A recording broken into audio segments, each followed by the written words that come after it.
Hello and welcome again to Manas Mathematician. Today we are starting chapter number 2 of class 10th, that is polynomial.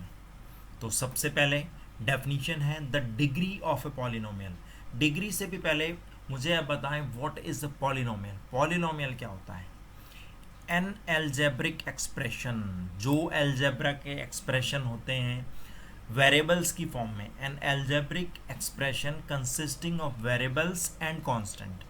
Algebraic expression जिसमें variables आएगा और constant आएंगे 1 2 3 4, उसको हम कहेंगे कि वो पॉलिनोमियल है. ठीक है जी. अब पॉलिनोमियल में सबसे पहले आएगा कि उसकी डिग्री क्या है. Degree means highest power of variables in the given algebraic expression. जो वेरिएबल्स की सबसे बड़ी पावर होगी उसे आप कहेंगे कि ये इसकी डिग्री है. फॉर एग्जाम्पल, ये पॉलिनोमियल है आपके पास 2y² - 3y + 4. इसमें वेरिएबल्स है y और y की सबसे बड़ी पावर क्या है यहाँ पर 2. y की सबसे बड़ी पावर है हमारे पास 2. So we can call the degree of this polynomial is 2. तो पॉलिनोमियल की डिग्री होगी 2. अगर यहाँ पर 5 होता तो आप कहते हैं कि डिग्री ऑफ पॉलिनोमियल इज 5. ठीक है जी. नाउ सेकंड है linear polynomial. Linear means single. Polynomial of degree 1, जिस पॉलिनोमियल की डिग्री 1 होगी उसे आप लीनियर पॉलिनोमियल कहेंगे. Degree 1 means 1 power. 1 पावर का मतलब x, y, z, t, q. इसमें पॉलिनोमियल गिवन होगा, स्क्वायर भी नहीं आएगा, सिंगल ही रहेगा. 2x - 3 is a linear polynomial. Example of linear polynomial. Next, quadratic polynomial. Quadratic means 2. Square से बना है, क्वाड से. तो जिसमें 2 डिग्री होगी, यानी x² हो सकता है, y² हो सकता है, p² स्क्वायर होना चाहिए, तो उसे हम कहेंगे कि वो क्वाड्रेटिक पॉलिनोमियल है. For example 2x² - 3 is a quadratic polynomial. Next, cubic polynomial. Cubic means degree 3. Polynomial of degree 3 is called है क्यूबिक पॉलिनोमियल. इसमें 3 पावर होंगी.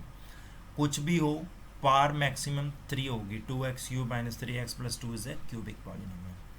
Now general form of cubic polynomial. अब जब आप क्यूबिक पॉलिनोमियल की general form लिखेंगे, आप लिखेंगे ax³ bx² cx + d. इसको ध्यान से देखें, ax³ bx² cx और d. This is general form of cubic polynomial. Now next, zero of a polynomial. Polynomial के लिए जीरो क्या होगा?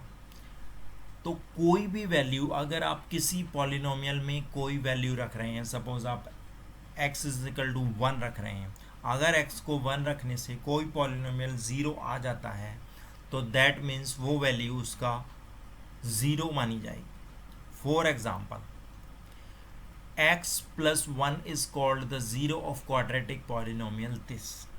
अब x + 1 है, जब ध्यान से देखें जरा इसको, अगर हम कहेंगे कि x + 1 इसका 0 है, तो पहले हम इसी को 0 के इक्वल रखकर x + 1 = 0 मीन्स x = -1. क्या आएगा हमारे पास?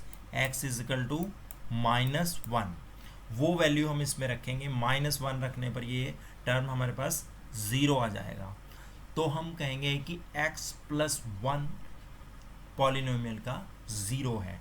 एक्सप्रेशन होगा x + 1, एक्चुअल में वैल्यू जो होगी वो x = -1 होगी. ध्यान रखें, जिस टर्म को हम कह रहे हैं कि इसका 0 है, पहले उसको ही 0 के इक्वल रख के वेरिएबल्स की वैल्यू देखनी है, वो वैल्यू को पॉलिनोमियल में लाई कराना है. अगर पॉलिनोमियल में रखने पर वो वैल्यू 0 आती है तो अब हम कहेंगे कि जो गिवन एक्सप्रेशन है वो पॉलिनोमियल का 0 है या नहीं है.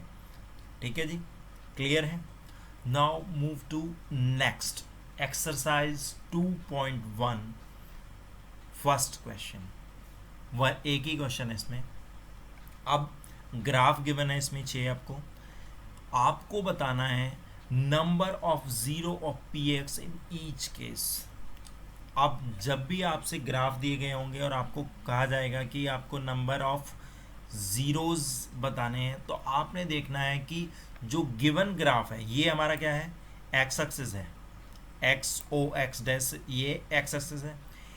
एक्स एक्सिस को ग्राफ जितनी बार टच करेगा उतने ज़ीरो आपके आएंगे, ठीक है जी।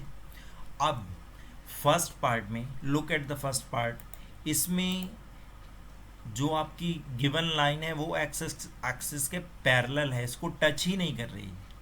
तो अगर वो लाइन इसको टच नहीं करेगी दैट मीन्स इसका कोई ज़ीरो नहीं होगा, number of zero will be zero.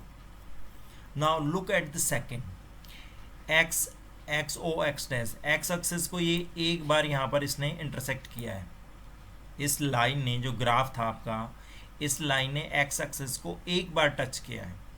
So you can say कि number of zero is equal to 1।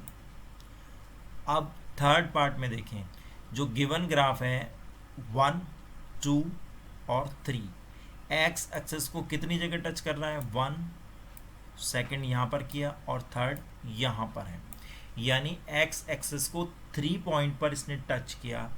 So you can से the number of zeros in part 3 is 3. Now look at the fourth part. x axis को कितनी जगह touch कर रहा है, एक यहाँ पर है और एक यहाँ पर है, दो प्लेस पर ग्राफ ने x एक्सेस को टच किया, तो number of zeros is equal to 2। यहाँ पर देखें 1, फिर यहाँ पर ये ग्राफ ने किया 2, फिर ये 3 और फिर ये 4, 4 प्लेस पर ये ग्राफ, ये जो आपकी जो कर्व लाइन है इसने एक्स एक्सिस को टच किया है, तो number of zeros is equal to 4। अब इसमें देखें यहाँ पर एक ही बार टच किया, आप कहेंगे 2 है, ये 2 नहीं है क्योंकि कट करके आगे नहीं आया है, ग्राफ कट करके दूसरे एक्सेस पे नहीं गया है, तो इसको आप एक कंसिडर करेंगे। ये हो गया आपका 1। सेम स्टोरी यहाँ पर भी है, यहाँ ग्राफ टच करके इस तरह से नहीं गया है, याद रखें ये इस तरह से नहीं है, तो इसको भी आप 1 ही कंसीडर करेंगे। और एक हो गया ये 3, 1 2 और 3, तो number of zeros in this case are 3। तो पहले में 0 है, फिर 1 है, फिर 3 है, फिर 2 है और 4 है और 3 है। ये जो थर्ड पार्ट है थोड़ा सा कंफ्यूजिंग हो सकता है, यहाँ पर टच करके ग्राफ आगे नहीं गया है, तो आप इसको कहेंगे कि ये 1 पॉइंट है, ये 2 पॉइंट नहीं है, ये 1 ही है क्योंकि आगे नहीं गया है ग्राफ। 1 सेम स्टोरी यहाँ है, 2 और एक ये 3, 3 ज़ीरोज़ हैं यहाँ पर, क्लियर है। So thank you very much for watching. Math series will be continued in upcoming videos. Please subscribe the channel, like the video, share the video. इस चैनल पर हम NCERT, RD Sharma, RS Agarwal from the first chapter to the last one सब cover up करेंगे। बने रहें हमारे साथ, channel को सब्सक्राइब करें, वीडियो को लाइक करें। Thank you very much for watching.